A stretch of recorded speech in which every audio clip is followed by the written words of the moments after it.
So hello, so kadarating ko lang, naglakad ako galing school. Siguro mga 2 blocks ang nilakad ko. At super lamig ngayon. So meron kaming polar vortex ngayon. So talagang -20. Sa buong winter season ngayon, ito ang pinakamalamig na week. Nung December, mild yung winter namin dito sa Southern Ontario. Pero for the past 2-3 weeks, meron kaming polar vortex. So talagang napakalamig niya. So napaka-importante na magbalot tayo, bundle up, yes, mag-bundle up tayo, make sure na hindi tayo giginawin. Actually, iba-iba naman yan. So, kung nagda-drive ka, tapos lalakad ka lang mula sa bahay mo hanggang sa driveway sa kotse, or minsan may access ka sa loob ng bahay, may pintuan, nasa garahe ka na. Tapos kung magpa-park ka sa office mo, hindi mo na talaga kailangan siguro mag-bundle up. Siguro yung iba nag-ano na lang mga light jacket o kaya mga wool jackets, okay na. Pero sa mga tao na halimbawa alam ba yung mga taga Toronto yung naglalakad? Kasi usually mga naglalakad lang sila nagsasubway or naglalakad from their condos to their offices. Tapos naglalakad sila papunta para mag-grocery or sa gym. So, kailangan talaga importante mag-bundle up. So, ako naglalakad lang ako kasi malapit lang lahat dito. Kung kailangan kong mag-drive, nagda-drive ako. Pero 99% of the time naglalakad ako. So naglakad ako galing school, kadarating ko lang mga 7 p.m. na dito. At meron kami ngayong polar vortex. So talagang super super lamig, -20. Kapag kapag hindi ka naka-bundle up, talagang giginawin ka. So ako, naglakad ako, siguro mga 2 blocks. Pero hindi ako gininaw. Pero yung nararamdaman ko yung mukha ko malamig, pero yung katawan ko, hindi ako gininaw. So ang suot ko lang, just to give you an idea, para kung halimbawa you're wondering kung paano mag-layer or paano magsuot kung ganitong klaseng weather. So ito okay na sa akin. So naka light turtleneck lang ako. Wala akong heat tech, wala na akong t-shirt sa loob. Tapos meron lang akong zip up na sweater na binili ko sa Uniqlo. Ito yung pinaka-favorite ko na sweater kasi low maintenance siya. Pwede mo siyang i-wash mo siya, i-dryer mo siya.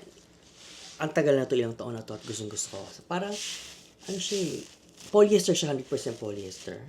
Which is good kasi hindi siya makate, tas mainit siya. Um, Tapos ganun yung material niya. Parang dahil doon sa mga spaces in between, nakikip siya ng air. So talagang um, hindi ka giginawin, right? Maganda yung insulation para sa katawan natin. So, dahil nag-zip up ko siya hanggang leeg, hindi ko na kailangan mag-scarf. Normally, nagsiscarf ako, pero nagiging bulky pa kung babalutan mo pa ng scarf, tapos nandito pa yung sa chest mo. Tapos pag nag-jacket ka, merong pang bump dito sa chest mo. Parang masyado nang mainit. Pero ito kaya na. So, kaya nito ng for me, -20. Naglakad ako ng 2 blocks. Hindi ako ginala, wala akong scarf. Normally, pag naglalakad ako, meron akong toque. Pero dahil galing ako sa school, hindi ako nakatuk. Inyanan ko lang yung hood ko na downfield din yung jacket. Kaya okay naman ako. Hindi ako gininaw. So, wala na akong leggings. Jeans lang and then boots. Yung boots, importante na makapal. Kasi kung halimbawa naka-sneakers lang, papasukan ng lamig sa paa. Pag gininaw yung paa natin, mahirap na. Pag gininaw yung kamay, saka yung tenga, at yung leeg, talagang papasok yung lamig, mahirap. So, kailangan takpan natin yan. So, naka-gloves ako. Ang ginagamit kong gloves is leather gloves. Tapos, parang hindi ko alam kung ano yung material nasa loob. Parang fleece or wool yung nasa loob doon. Tapos, saka makapal ako na socks, saka boots. Jeans. Tapos, ito nga. So, ang pinaka-importante rin bukod doon is yung jacket. So, kailangan heavy winter jacket na talagang pangmalakasan yung kaya yung -20, right? So, ito yung favorite ko. So, sa lahat ng jackets ko, ito lagi ang ginagamit ko. Pag naglalakad ako sa labas, kasi sinusubukan ko maka 10,000 steps every day kahit malamig, nagta 10,000 steps ako kung posible. Kaya naglalakad ako from school imbis na mag-commute or mag-drive. Ang kagandahan nito is mako-cover yung buhok mo. So, filled yan ng feather, goose feather. So, down-filled siya. Hanggang leeg, down-filled. Yung sleeves, yung katawan, ang haba nito, hanggang tuhod. So, para kang may suot na napakainit na blanket. Tas light siya kasi downfield nga.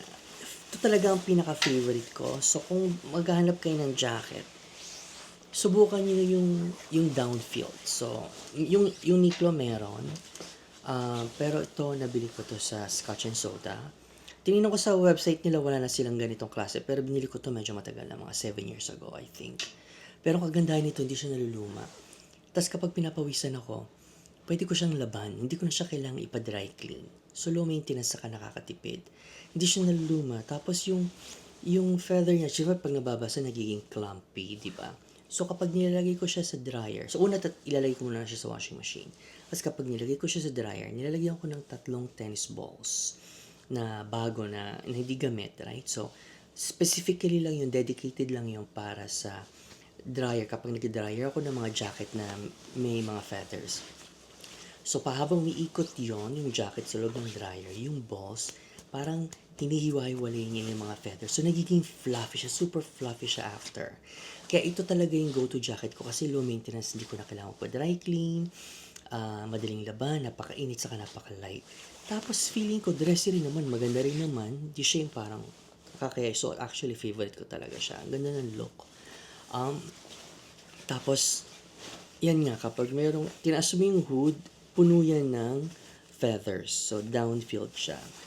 Yung gilid nito, dahil mahaba siya, meron siyang buttons sa gilid na pwede mo i-unbutton. So, halimbawa, nasa loob ka ng mall, hindi ka masyadong naiinitan kasi nabubuksan mo yung gilid, parehong gilid, saka pwede mo itong buksan na ganyan.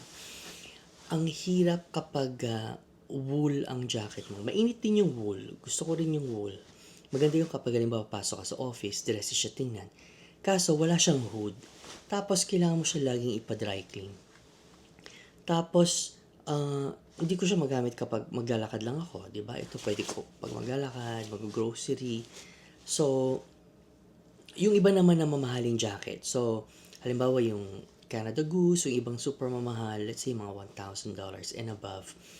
Yun, napakainit din. Definitely, mas mainit yung kesa dito. Pag suot ko, hindi ko na kailangan ito, mainit din. Pero kung talagang gusto ko maging toasty, isusuot ko to saka yung Canada Goose. Kaso, ang problema doon, hindi mo siya pwedeng laban. Masisira siya. Dry clean lang ata siya. So, ginagamit ko lang yung Canada Goose kapag, alam ba, may pupuntahan akong, for important occasions. Hindi siya yung for everyday use for me, right? Kasi pinag-iingatan ko yung jacket. Gusto ko lagi siyang maganda kapag gagamitin ko siya. Yung ibang tao, ginagamit nila everyday, which is fine. Nasusulit nila yan. Pero kung gusto kasi, may pang everyday use ako, tapos meron ako nun. Kung once in a while, pwede ko lang siyang gamitin. So, over the years, so medyo matagal na tayo sa Canada, nakapag-collecta tayo ng maraming jackets. So, nasubukan ko na lahat ng klaseng jackets. Ito talaga pinakagusto ko. Yung wool, minsan kapag pasok mo sa mall, napakainit. Kasi sa labas, okay, hindi ka giniginaw. Pero pag pasok mo sa mall, at naka-wool ka pa rin, kailangan mo pa siyang hubarin. Hawak-hawak pa siya, parang hassle pa rin. So, yung iba, iniiwan na lang nila sa kotse yung wool jackets nila. Or, yun nga lang, ito, hindi, ako feeling ko nakakapag-adjust siya sa temperatures. Hindi siya masyadong mainit. So, ito nga yung mga iba-iba kong jackets. I mean, yung iba, wala na, kinip ko lang yung mga gusto ko. So, meron tayong, yung Canada Goose, meron tayong Sandro, meron tayong Macaj, tapos meron tayong mga wool jackets pa dito na pang office. Saka leather jackets, saka mga light downfields, mga bomber jackets kapag spring and fall, di ba? Pero yun yung mga kapag hindi masyadong malamig. Let's say, mga 10 degrees Celsius, up to 0, up to, let's say, -5. Meron tayong mga light downfields. Pero kapag talagang pang malakasan na talagang malamig na malamig, ito yung ginagamit ko. So, yun lang. Gusto ko lang i-share just in case gusto nyo magkaroon ng idea kung, halimbawa, kung bibili lang ako isang jacket, ano bang magandang bilhin? Ito ang, for me, itong pinakagusto ko. Pwede mo rin siyang pang office, dressy, pwede siyang pang casual. Hindi ka giginawin, low maintenance. For me, hindi siya naluluma. Ilang taon na to? I think at least 7 years. So, binili ko to sa Scotch and Soda. Wala na sila ngayon sa website, wala na ako makita. Pero, anything na light na downfield, not just light downfield, talagang heavy, marami siyang feather sa loob. Maganda yon pang winter. Checkin nyo, may mga ratings minsan nakasulat na sabihin yung jacket na to is good up to -25 or up to -40. So, tatanungin nyo to sa sales associate kung up to hanggang gaano pa to kalamig, right? Up to how much. Ngayon, -19. Super lamig, pero kayang-kaya niya kasi nga up to -42. I think hanggang -42 na, yun ang natatandaan ko. Ang ano lang kapag mahal ba o masyadong mahangin, kasi minsan may mga seams na pwedeng pasukan ng malamig na hangin pag pumasok yung sa katawan mo, mahirap, right? So, kaya nag-mid-layer ako nito, parang nahaharangan niya yung hangin, right? Pero kung talagang super lamig, kung gusto mo suot ka pa ng vest sa loob na makapal na hindi kayang pasukan ng hangin. Ang kagandahan nung mas mamahaling jacket, let's say yung Canada Goose, yung material niya dito parang windproof or water resistant na kahit pag umulan hindi papasok or kahit pag humangin hindi papasok yung hangin.